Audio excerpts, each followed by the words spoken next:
प्राइवेटाइजेशनकरण social welfare नहीं करता है। सोशल वेलफेयर हमेशा करता है पब्लिक सेक्टर एंटरप्राइज। क्या होता है, इस सेक्टर में सबसे ज्यादा एम्प्लॉयमेंट जनरेट होता है। एक जिसको रोजगार का एक दूसरी परिभाषा बन गई है कि गवर्नमेंट ही हो तो उसी को ही रोजगार गिना जाएगा। आज की सरकार कोई भी हो, उस सिस्टम पर जोर दे ज्यादा। पीएसयू आप जब बना नहीं सकते तो उसको तोड़ नहीं सकते हैं। सर 2024 में आपको क्या लगता है किसकी सरकार आएगी? 2024 में मैं तो ये कहूँगा कि चुनावी मुद्दा जो होता है ना, और चुनावी एजेंडा पर लड़ाई जो होती है, उस चुनाव को लेकर के जब भी होना चाहिए तो बेरोजगारी, रोजगार पर लड़ना चाहिए। मैं यही कहूँगा कि जो गवर्नमेंट अच्छा काम करे उसके प्रति हर लोग को झुकाव होना चाहिए। आप अपने जिस क्षेत्र में हैं, चाहे मेयर के चुनाव हो, चाहे विधानसभा चुनाव हो, चाहे लोकसभा चुनाव हो, अपने व्यक्ति विशेष को पहचानिए। और मैं युवा वर्ग से खास करके ये बोलूँगा कि युवा वर्ग आपको कहाँ से रोजगार जनरेट होगा उस चीज़ को जानिए। युवा वर्ग के लिए मैं एक बहुत बड़ा मिडिल क्लास के फैमिली जो होता है, ये इंडिया में करीब करीब 200 PSU है। और ये 200 PSU को गवर्नमेंट जो अभी सेंट्रल गवर्नमेंट चाहती है कि उसको प्राइवेटाइजेशनकरण करें। प्राइवेटाइजेशनकरण सोशल वेलफेयर नहीं करता है। सोशल वेलफेयर हमेशा करता है पब्लिक सेक्टर एंटरप्राइज।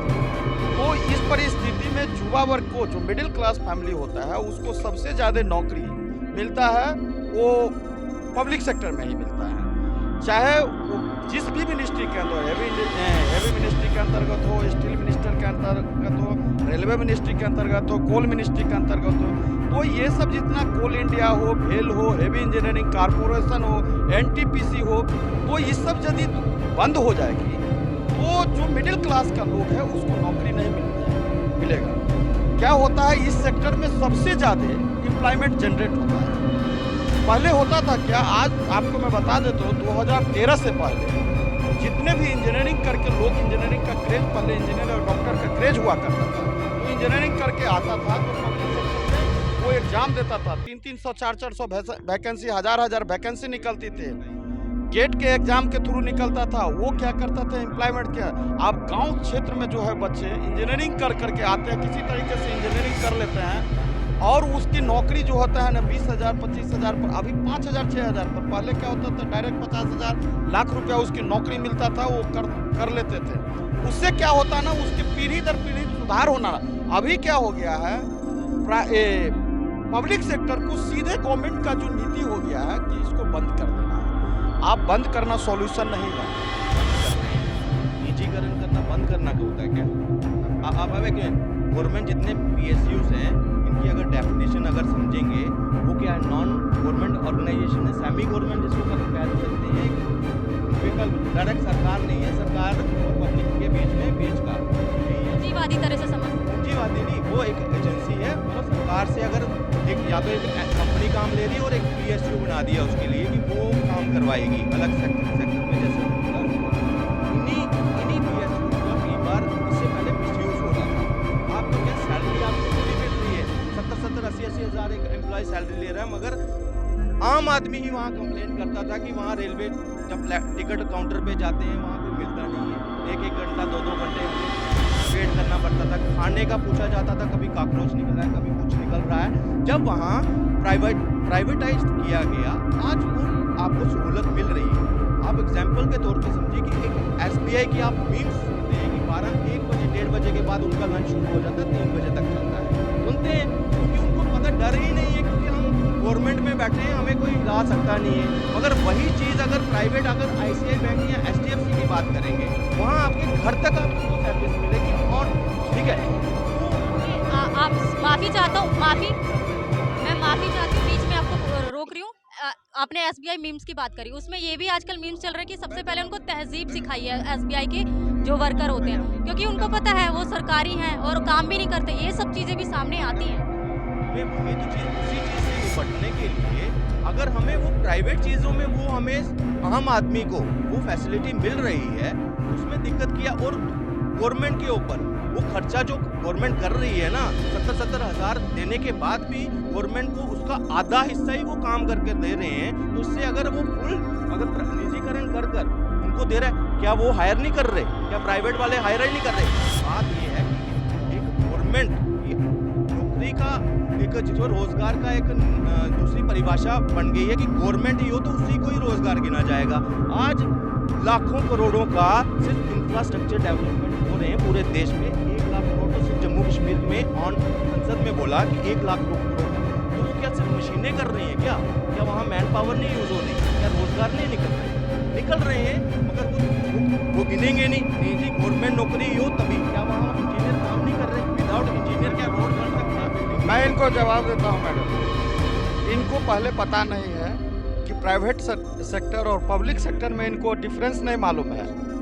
मैं पहले ही बोला हूँ, पब्लिक सेक्टर जो होता है अपने प्रॉफिट मार्जिन पर एक गांव तक पहुंचाता है, लेकिन प्राइवेट सेक्टर क्या होता है ना, एक सीमित तरह में, सीमित दायरा में ही जहां से मैक्सिमम प्रॉफिट मार्जिन को लेकर कर चलता है। आपको ट्रेन का बात किया है, आज भी आप चलिए, मैं भी ट्रेन में चढ़ता हूँ, राजधानी में चढ़ता हूँ, फ्लाइट का टिकट है। आज आपने बोला है कि हवाई चप्पल वाले क्या करते थे, ट्रेन की सपना एरोप्लेन का सपना दिखाए हैं। आपको याद होगा कि इससे पहले आप छत्तीसगढ़ से चलिए, झारखंड से चलिए, बिहार से चलिए, जहाँ से भी चलिए, उसकी टिकट क्या थी 50% कम में टिकट मिलता था। हवाई चप्पल वाले आप चढ़ पाएंगे। जो टिकट 2000 में टिकट था, वो टिकट आज के डेट में 20,000 में मिलता है। ऐसा भी है 5,000 में मिलता है, 6,000 में मिलता है। आप बताइए और उसका क्या हुआ? आपकी नज़र में ये सब चीज़ें कैसे, आपको क्या लगता है बेहतर कैसे? मुझे यह कहना है कि सरकार कोई भी हो उस सिस्टम पर जोर दे जाते। आप कभी भी टीवी चैनल पर, मैं किसी भी सरकार किसी के भी हो, चाहे किसी भी पार्टी का हो, टीवी चैनल पर आपने कभी डिबेट एजुकेशन पर देखा है? कभी भी हेल्थ पर देखा है? आज जो पीएसयू में बात कर रहे हैं, कोरोना के महामारी काल में भी आपने देखा होगा कि कोरोना के महामारी काल में भी एक भी प्राइवेट सेक्टर जितना न हेल्प किया था। ऑक्सीजन सप्लाई करने में भिलाई स्टील प्लांट सप्लाई किया, राउरकेला स्टील प्लांट सप्लाई किया, बोकारो स्टील प्लांट सप्लाई किया, एनटीपीसी ने दिया। तो ऑक्सीजन देने वाले क्या हमारे रिलायंस इंडस्ट्री नहीं दिए, हमारे अडानी ग्रुप नहीं दिए हुए? तो मैं यही कहना चाह रहा हूँ, संभव होना चाहिए गवर्नमेंट को अपने सिस्टम ठीक करना चाहिए, ना कि ये मैं सिस्टम की बात कर रहा हूँ। आप उसको ठीक करिए, इंफ्रास्ट्रक्चर डेवलप कीजिए, लोगों को रोजगार डेवलप करने के लिए। आप एक पीएसयू बताइए, इंडिया का कोई भी एक पीएसयू बताइए जो बना है आज तक। ये आप देखिए, पीएसयू आप जब बना नहीं सकते तो उसको तोड़ नहीं सकते हैं, उसको बंद नहीं कर सकते हैं। पीएसयू को आप जनरेट करिए, यहाँ लाख एम्प्लॉय होता है, उस सिस्टम को आप ठीक कीजिए, ना कि उसको रोजगार छीन लीजिए। एक छोटा सा सर के ही सवाल पर हम जवाब देते हैं।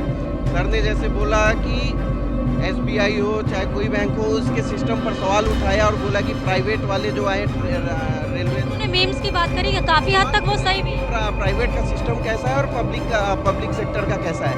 हम एक सवाल करते हैं, 70% आबादी हमारे देश की गांव में रहती है। आप चूंकि यहाँ दिल्ली में है, शहर में है, तो आपको पब्लिक और प्राइवेट सेक्टर में ज़्यादातर फायदेमंद प्राइवेट लग रहा है। लेकिन जहाँ पर प्रॉफिट मार्जिन नहीं है, इंटरलैंड में चले जाइए, देश के नॉर्थ ईस्ट, जम्मू कश्मीर, हिमाचल प्रदेश, आप साउथ में चले जाइए, क्या इनको बता दूं कि मैं जम्मू कश्मीर से ही हूँ और गांव का ही रहने वाला हूँ। कोई वो नहीं है कि दिल्ली में खड़ा हूँ। जैसे हम यहाँ अलग अलग राज्यों से यहाँ आ रहे हैं, अपनी बात रख रहे हैं। देखो, हर एक का अपना नज़रिया होना चाहिए।